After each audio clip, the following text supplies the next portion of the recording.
White feminism is very much an ideology. It is historically, clearly, a very specific approach to achieving gender equality that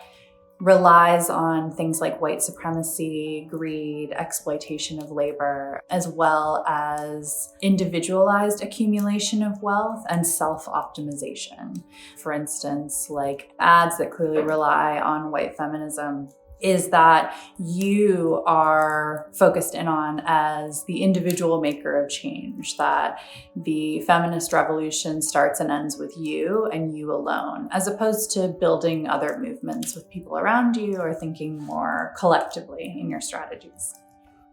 White feminism as a practice and as an ideology originated very clearly with the white and upper to middle class suffragettes in the United States. These were women who, as little girls, grew up hearing their mothers talk about one day having the right to vote, and it did occupy this very abstract sort of fantasy. But unlike the radical suffragettes, so like Elizabeth Cady Stanton, women in the 1800s. What we think of as the more modern suffragettes, the ladies with short hair who picketed outside the White House and were force-fed,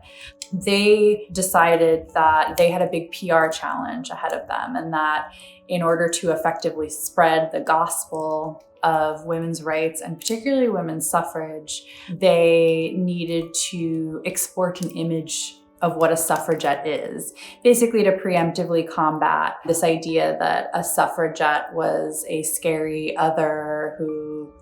spoke shrilly and was trying to become a man. So they doubled down on the idea that a suffragette was young, a suffragette was white, she was very fair-skinned, she was very conventionally feminine, she was thin, she was heterosexual, she aspired to be a mother and a wife, and she also liked to spend money and support business. And so suffragettes literally in-house designed who this woman was, built artistic representations of her, and exported them everywhere, from literal ads to suffrage to department stores and that sort of thing. White feminism has always, used what we would now refer to as branding, and they have always partnered with consumerism, whether it's 2020 or 1920. In the 1819, when the conversation on women's suffrage was really starting to accelerate, a number of suffrage organizations partnered with brands like Macy's, for instance, which was deemed the headquarters for suffrage. And they partnered over a number of outfits that were deemed the official suffrage outfit. Macy's and a number of other department stores sold suffrage luggage tags, flags, bonnets,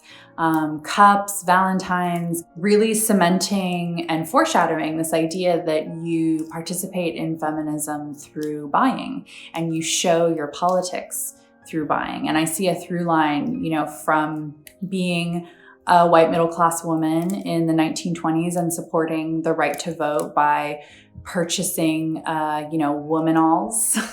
which were a real outfit that was marketed toward suffragettes, through, now purchasing March On lipstick by Elizabeth Arden, which is real.